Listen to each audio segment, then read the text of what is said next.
daughter of Archbishops Margaret and Benson Idahosa. And right from the start, I knew I had what many would refer to as a stubborn, rebellious, although personally, I prefer to refer to myself as unconventional. But I had a very interesting streak. We were about 4 or 5 years old when our father gave us the infamous, Nigerian parents' career option of lawyer or doctor. And I chose lawyer because I certainly wasn't choosing what my older brother had chosen, which, he wanted to become a doctor. And that was before I had any conceptualization at all of what a lawyer was.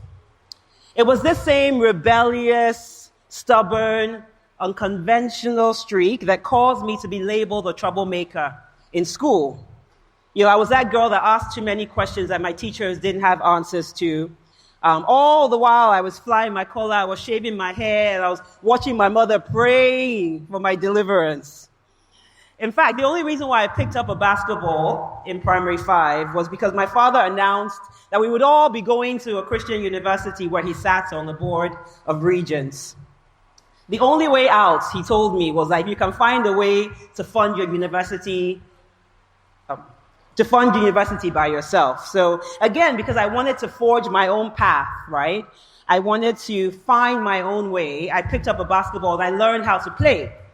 I learned how to dribble. I learned how to shoot. In fact, I started playing so well that even after I got kicked out of my Nigerian boarding school for questioning authority, I got a full basketball scholarship to go somewhere else.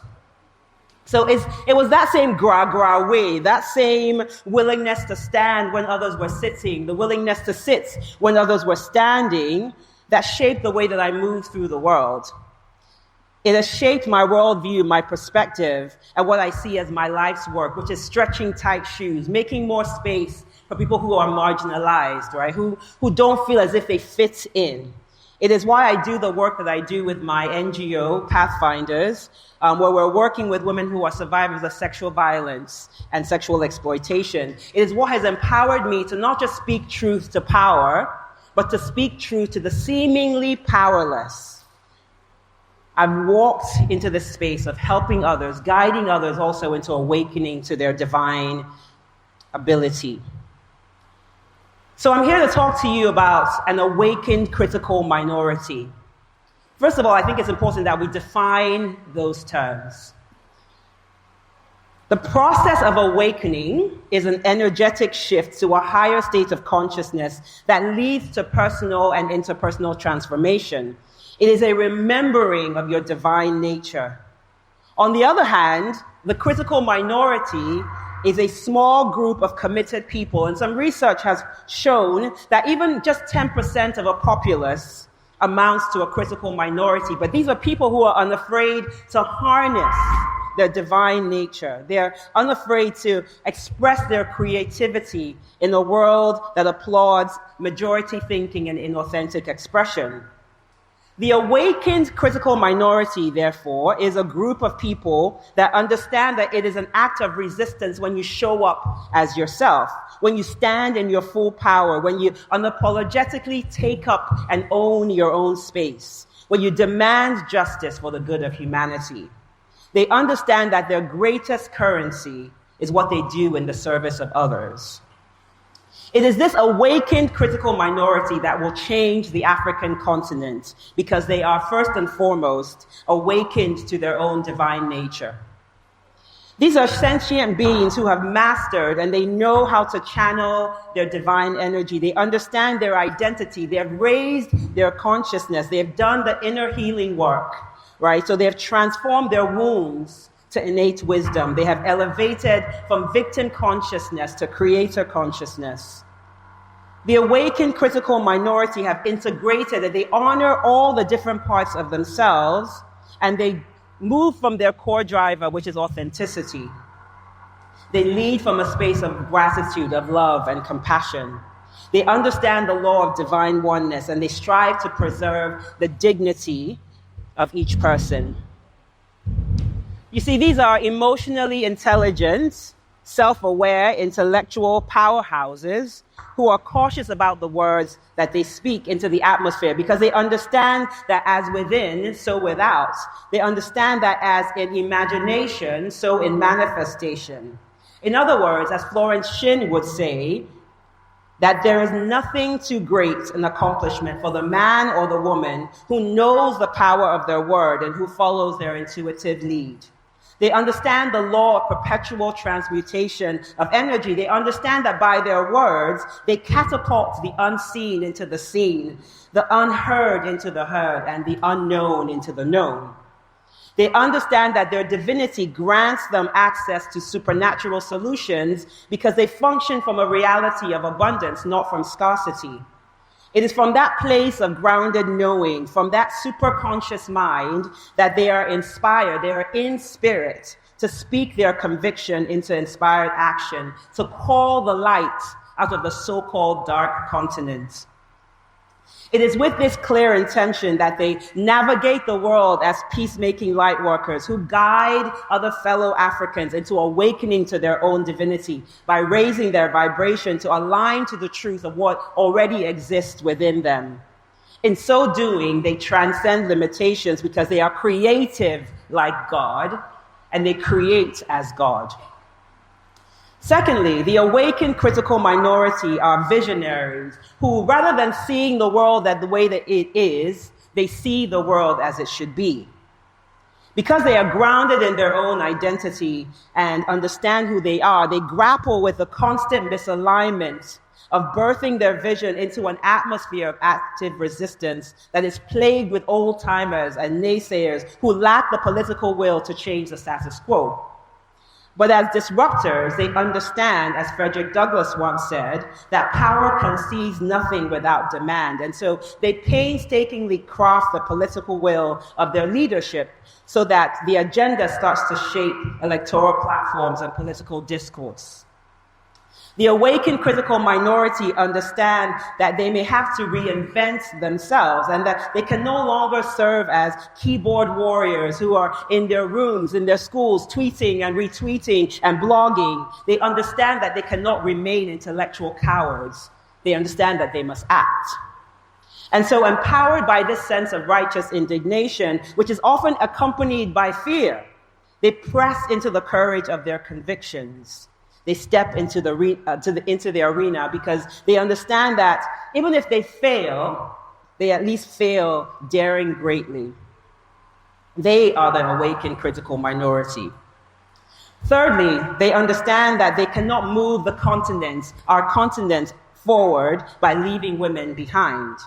They have taken the time to understand the tools of patriarchy, discrimination, marginalization, centralization of power, shaming, and stigma. They understand that the bodies of African women are some of the most weaponized and legislated upon human resource in the world.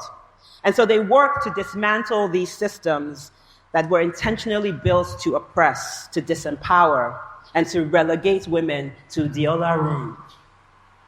The awakened critical minority understands that when the voices of women are included in the discourse, the landscape changes because there is better economic outcomes overall. We see that reflected in higher GDPs and higher productivity and faster economic growth and the diversification of output.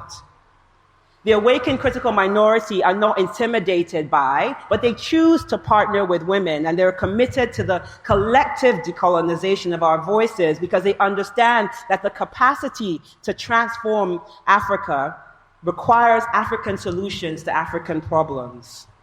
They understand that the goal is structural transformation. It is moving our people from poverty reduction to wealth creation. They're looking ahead, they're thinking progressively, they're planning for an Africa that is being impacted by climate change and resulting migration. They're planning ahead for an Africa that, although impacted by rapid population growth and urbanization, is becoming the next frontier market and global economic powerhouse. The awakened critical minority understand that in order to achieve all of this, to stop the brain drain, to stop the identity theft, women need economic power.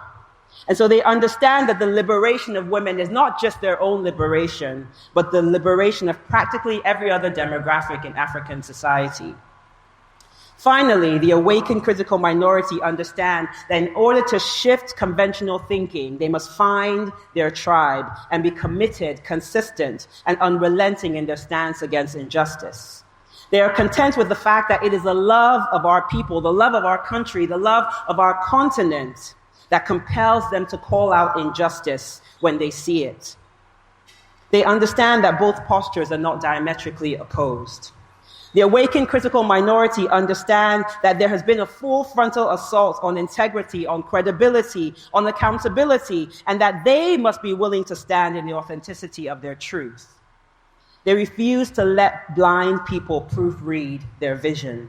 They set healthy boundaries and they engage in self-care because they understand that the road is long and that the bullying roadblocks are plenty. And so they preserve their energy wisely and they seek posterity, not just short-term prosperity. They widen their embrace to include all members of their tribe whose gender, religions, and even sexuality may differ from their own. They ascribe reverence to all image bearers. And so perhaps like me, you have that same gra-gra nature, that streak, right? That unconventional streak that finds voice in righteous indignation, in disruption, in innovation, and social change. You're listening to me today and you're wondering, well, how do I become part of that awakened critical minority? How does one go about channeling their innate energy into transformative service?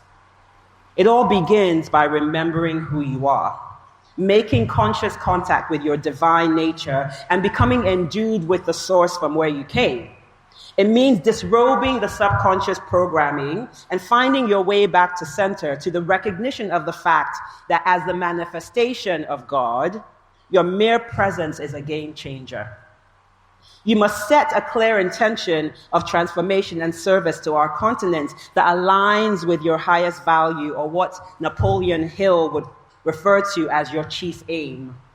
This is your intrinsic call, your mission that utilizes your unique creative energy and converts you into a transforming agent. Next, you must begin to speak that which is not as though it were. In other words, start with the end in mind.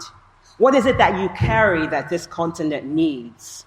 What version of Africa do you envision? Remember, you are the creator in your own divine capacity. Visualize that which you want to see, what you intend to birth. Feel the emotion of that desire fulfilled and create coherence between the meditations of your heart, the thoughts of your mind, and the words of your mouth. Then take inspired action that's based on your intention. Look for inspired leadings and synchronicities and begin to act on them. Finally, you have to be consistent and trust the process, because our continent is at a crossroads of transforming into the next global economic powerhouse. All it will take is a small group of committed citizens, an awakened critical minority to transform it. According to Margaret Mead, it is the only thing that ever has. Thank you.